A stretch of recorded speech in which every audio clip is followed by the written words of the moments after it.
como para hacer un buen arreglo, y en contra de todas las opiniones que tenía de los franceses, que también se habían anécdotas que se le reían, que le decían que no iba a llegar ni a Cabo Finisterre y demás. Salió igual,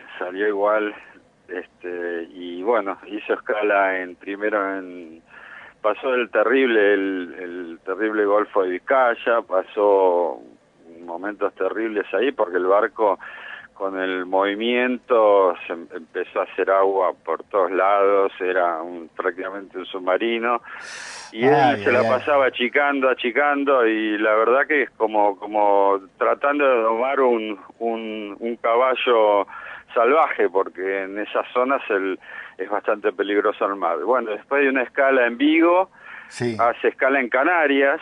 En Canarias hace escala porque la esposa de él, Adela Navarro, tenía y tiene unos familiares en las islas, con quienes se ve. Ajá.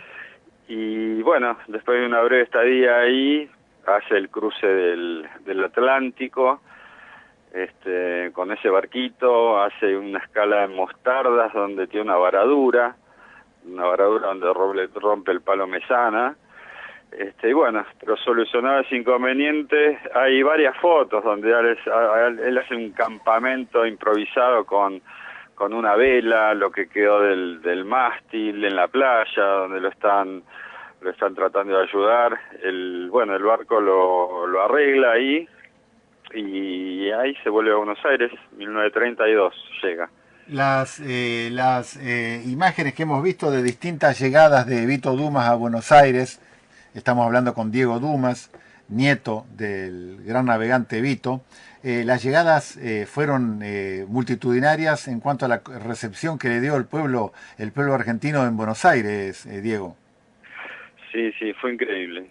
La verdad que fue increíble. Hace poquito... Ahí se lo coloca él en la calidad de prócer deportivo y de personaje popular.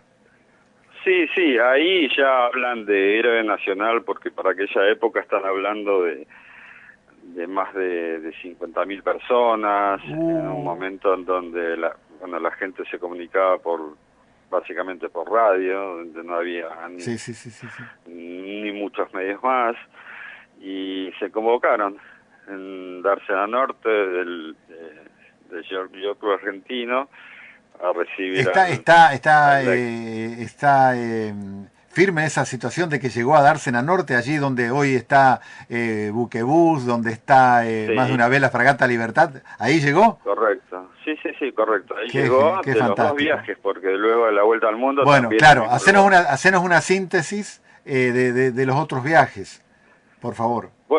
Bueno, pensemos que el primer viaje fue, si mal no recuerdo, entre diciembre y abril, de diciembre del 31 a abril del 32, y después pasan 10 años prácticamente, 10 años hasta 1942, plena Segunda Guerra Mundial, donde él ya había mandado a construir perdóname, me olvidé para la reseña ubicarte que el barco con el que vino, otra anécdota que puede ser de interés, el Leg, el que está actualmente en Luján, cuando llegaron no servía para nada. O sea que de ahí fue directamente, lo cargaron en un camión y lo llevaron al museo de Luján. Hay una anécdota que cuando él está entrando en el puerto, había nadadores porque había gente en el agua. Sí. Cosa que ahora nos genera algo que sería una cuestión imposible, ¿no? En donde se agarran del barco y el dedo pulgar de una de las personas entra como si fuese un corcho el casco. Mirá vos. Así que imagínate en las condiciones que realizó ese viaje. Bueno, te contaba, él pasan 10 años en donde manda a fabricar el LEC 2 por su gran amigo Manuel Campos. Ajá. Ya ahí él estaba pensando en algo, digamos, más importante. El LEC 2 es un barco ya con las características como para pensar en la vuelta al mundo, que es lo que le tenía dando vueltas la cabeza constantemente. Es digamos, el viaje de los 4 viajes más importantes en donde él tiene perfectamente programado, tanto en la preparación de la embarcación como en la preparación psicológica y física de él. Una persona en esas circunstancias debe tener no solo disponer del físico, sino de la mente, que le permita también soportar esas soledades y bueno, y esas penurias. Pensemos que estamos hablando de plena guerra, ¿no? Claro. Inclusive digo, la navegación en alta mar en esas épocas, Diego, habría que haber explicado, ¿no? Que uno estaba haciendo un raid o un desafío cuando te cruzabas con buques de guerra de distintos lugares del mundo. Sí, por supuesto. Él por eso no llevaba no llevaba radio, no tenía motor. No llevaba radio por cuestiones obvias, para que no lo confundan con algún espía de alguna potencia.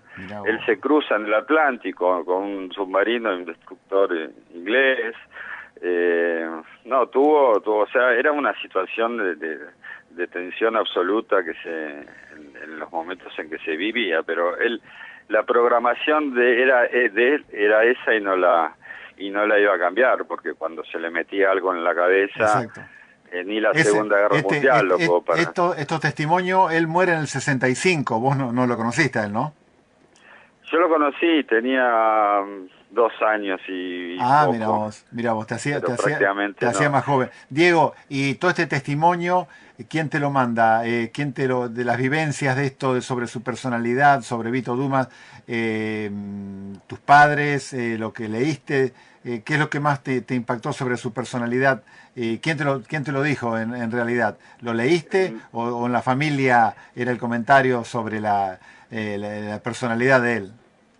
No, bueno, básicamente con la lectura, porque bueno, tengo acceso a toda la documentación a la que él se refiere, que haya quedado.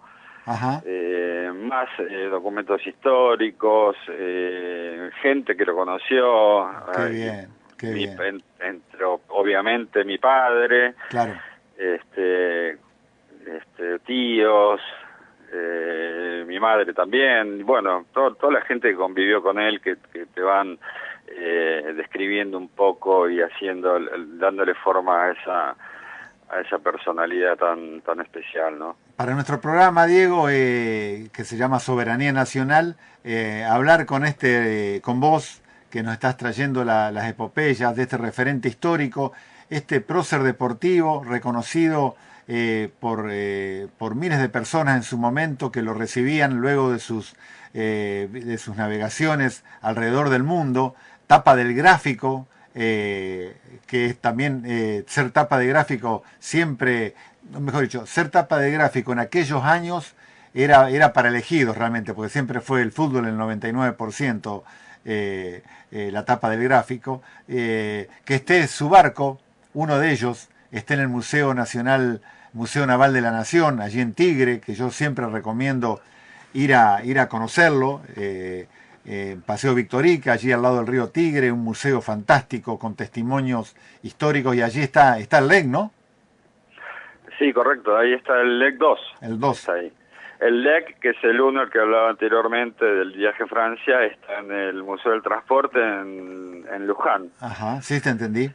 Y el 2 es el que está ahí en Tigre. Están los caballos Gatimancha, el Plus Ultra, bueno, ahí está el LEC.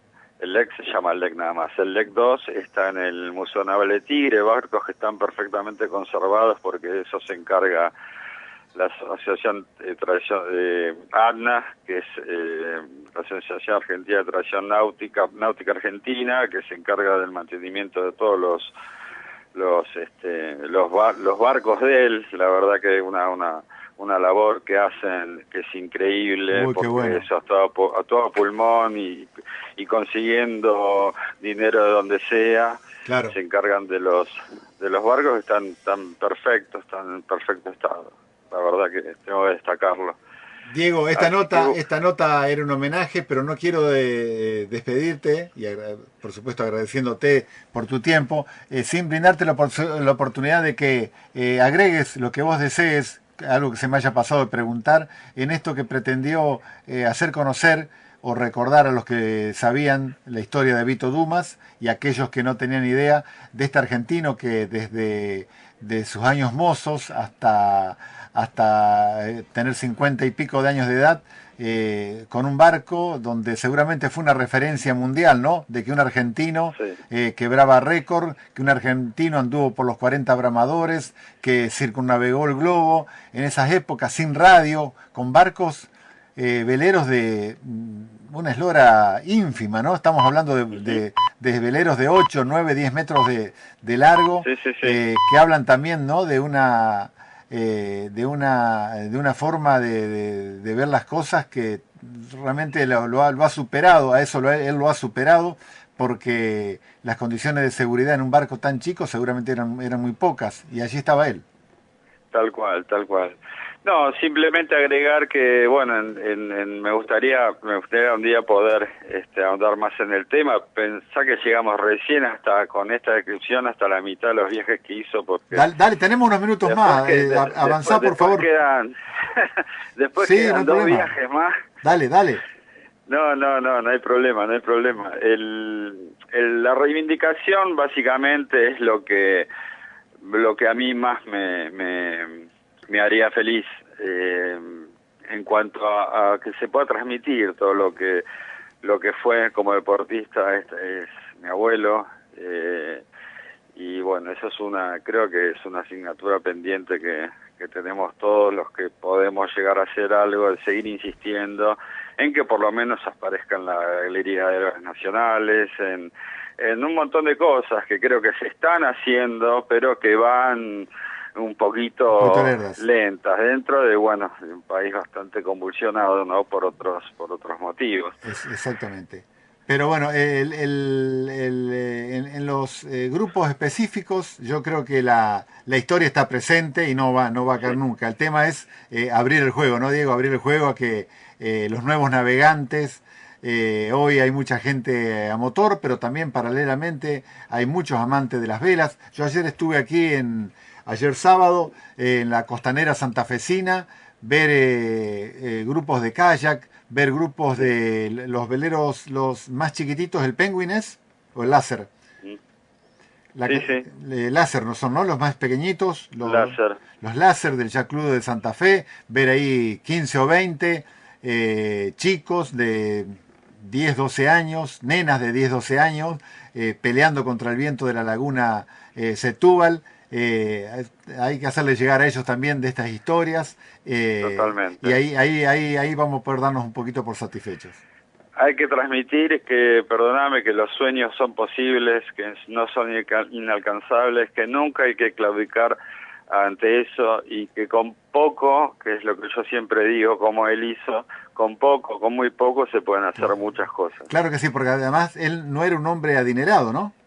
No, por supuesto. Él lo que invirtió fue en poder sobrevivir, subsistir, mantener dentro de lo que podía, y estaba en la Argentina, a su hijo y a su esposa, y el resto dedicado a la construcción de los barcos, porque fue el medio con el cual él podía, la única forma que podía conocer y hacer todo lo que hizo, no de otra forma.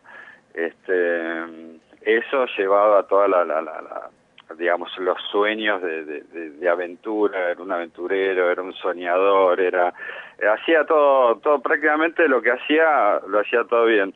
No, ser padre no tanto, pero el resto lo hacía todo bien. Y bueno, porque, ni padre ni esposo tanto, pero el resto prácticamente, la pintura, la escultura, la navegación, los deportes, el resto. Y en la familia bien, escribía bien. Diego, ¿y en la familia qué se decía? Pues claro, el hombre se iba un año y medio. Bueno, ahí lo dejo un poco en la imaginación de los de los oyentes.